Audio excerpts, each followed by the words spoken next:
there's been some casting announcements for Christopher Nolan's new movie.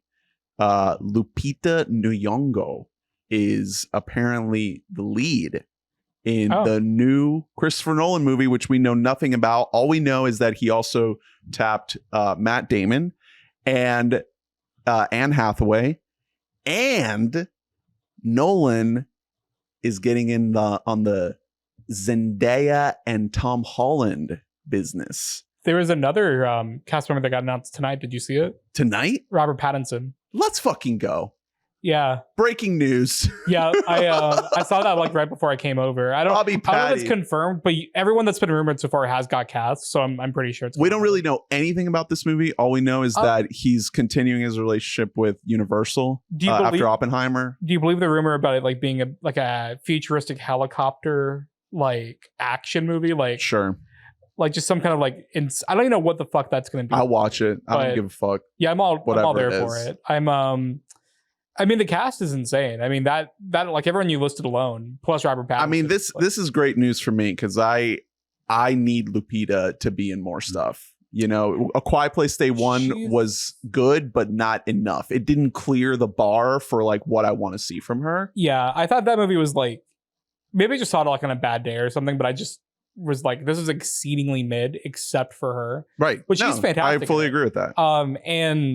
I think she's like kind of, she's in, I don't think it's as bad as this guy, but you know how like Michael Fassbender is like a deeply talented actor and he's just like in the biggest slop right now. I wouldn't say it's the same for her because she does do better choices than him, but it is like, I mean, in the last like 5 years, I mean, what, like 2 Black Panther movies and like, I mean, like a really Netflix movie here and there. Yeah, that's kind of it. And she's like an Academy Award winning actress. Like, I know. We need more. I don't know. So I'm hoping this is a meaty role. I hope it doesn't suck, this movie. Well, it's Christopher Nolan, so it's not going to be. I'll tell you that. Because she's a woman. Yeah, that's kind of was... I didn't want to. And also, I didn't want to be the Nolan. And I also, of I'm not counting necessarily, but maybe the first person of color ever in a Christopher Nolan movie. Hey, John David Washington. Yeah, Tenet. Come on. Now, is he like I guess he is kind of the character. Really, he's the protagonist. He's the protagonist. Well, Drew. To be fair to him, he hasn't seen it yet. He's gonna go back. Yeah. And watch it. He's gonna.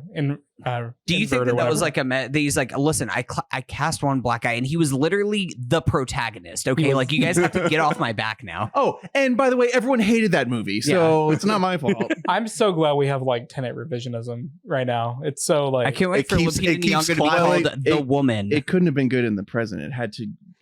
No, literally. You know, looking back, it's completely different. Dude, we're at the point of like revisionism, like history right now, where it's like Hot Frosty is going to be like in the Criterion Collection. Listen, is Hot Frosty related to the snowman? It's about a hot, sexy snowman. Like it's literally a chiseled snowman. I'm gonna Google a picture of Hot Frosty so I can show you exactly what he looks like. Yeah. A scarf gets put on him. He comes to life. She has a dead husband. She's never gonna find love again. Well, is it a Hallmark? So this is like Jack Frost? It's a Netflix movie. So it's a Hallmark movie with a budget. It has this guy, Dustin Milligan, who's like... Oh, I love that guy. Dustin Milligan. That's my guy, man. It has our boy Craig Robinson in it as like the villain. As a guy desperate for money. Can I just say, as the guy who is usually the resident, like I've seen the movie you guys haven't seen. It's so glad to be on the other end of this. Man, I have not seen this. Hold on, I just have to show you a picture of the snowman because you're gonna be like, "What the fuck is that?" Oh, so he's not just like a hot guy the entire time. It's just a man made of snow. He's a snowman. He's a man made of snow, and then they just put a scarf on him, and then he becomes hot man. I've seen it. You know, no. So there's that. Distressing. But I will say, to your point. Last night, put on Merry Christmas. If we go back in the We Bought a Mic archives, we can find our commentary of Merry Christmas. Movie's a banger. It's a perfect film. Oh, Hunter texted me like a week ago, like desperately searching for the name of Merry Christmas. Merry Christmas. And I had it like instantly. Like all bangers, you forget the name of it. It has the woman from Everybody Loves Raymond. She's so fucking horny for this guy in the grandma. Elevator. It's starring an actor named Brant. The holiday slop is the best slop, guys. The other quick piece of casting news I wanted to run by you guys is the new Spielberg. It's supposed to be a UFO movie. starring Josh O'Connor, fresh off of Challengers, Emily Blunt, Colin Firth, and Colman Domingo. Can I say something about our boy Stevie? Like, possibly the greatest filmmaker ever. Like, whenever you're talking about critical and commercial, if we look at like the last few movies he's done, between like West Side Story remake, movie about his life with Fabelmans, and now this one, is he just like, will you guys please give me another Oscar before I die? Because it kind of feels like he's just like, please, what do you guys want? I'm really, really curious about this movie. How do I say this? I went down like a little bit of like a deep dive with all that like UFO shit that's been conspiracy. Oh yeah, the underwater shit. Well, I got sucked into a TikTok hole. Dude, it's pretty. I mean, they have like Congress hearings like every week now. About, I saw the testimony. It's pretty. I mean, seems pretty like credible. I mean, they have like full-fledged like generals testifying about like non-human technology. Yeah, NHIs. Like it's so, and Spielberg, good thing we have like a good infrastructure in the government to kind of handle. Right. I think well, Spielberg was like interviewed about that. Yeah, I think he just got appointed secretary of extraterrestrial. Hey, he's too qualified. No, they got like Richard Dreyfuss, Tom DeLonge, baby. No, we have. Oh shit, we have. They might actually do that. Oh god, what's Trump his name? He would seriously hire Tom DeLonge. Yeah, that'd be that's a great choice. Are you kidding? This is what Aaron Rodgers. Dude, he's this is gonna be Aaron Rodgers' position in the cabinet. Tom DeLonge is like. Have you seen like his like UFO videos? He's bragging that he was right. Yeah, I mean, I watched one interview with him where he was like, I was like literally like on like ketamine in the Sahara Desert, and then like a UFO came down and like abducted me, and we had a 5-hour. It was like the Kate McKinnon SNL thing, but like he was being 100% serious. I mean, maybe it probably happened. Who knows, man? I mean, so I only say all that because I find the timing of this movie very interesting. Yeah. Because he's very like, I mean, if you go into like the deep dive shit about like how it's rumored that when he made Close Encounters, that movie is apparently the most accurate to like the actual government shit that is supposedly done. Who knows for sure.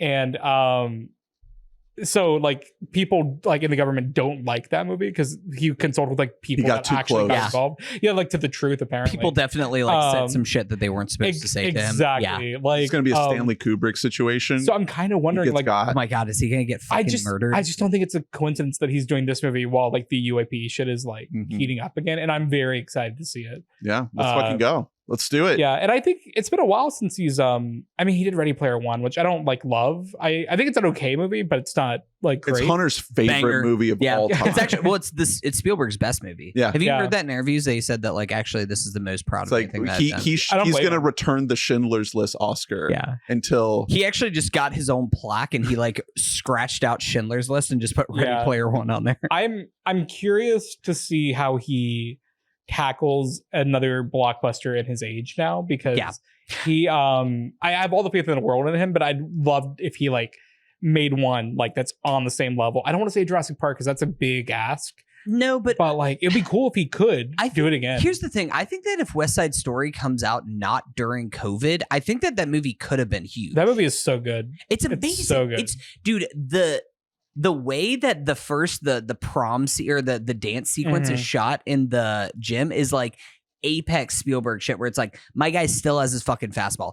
I think about a lot of stuff in Fabelmans, particularly the shot of his parents getting the divorce and him shooting it in the reflection mirror, like once every other week, because it's just he still has that magic to him. I still feel the same way about Scorsese too, where it's like, listen, give me as many of these from these like filmmakers as we can get before they go. And whenever you hear, I don't think that Spielberg has said explicitly this in the same way Scorsese has, where he's just like, once I hit 75, I realized how to finally make movies. And it's just like, and now I'm like, I finally like figured out the key to all of this and to like how to. It's got a decade more. That's going to be us about podcasting. Yeah. I'm finally know how to pod. I'm in my element right now. Everything else before was trash. He actually said that while he was making Ready Player One.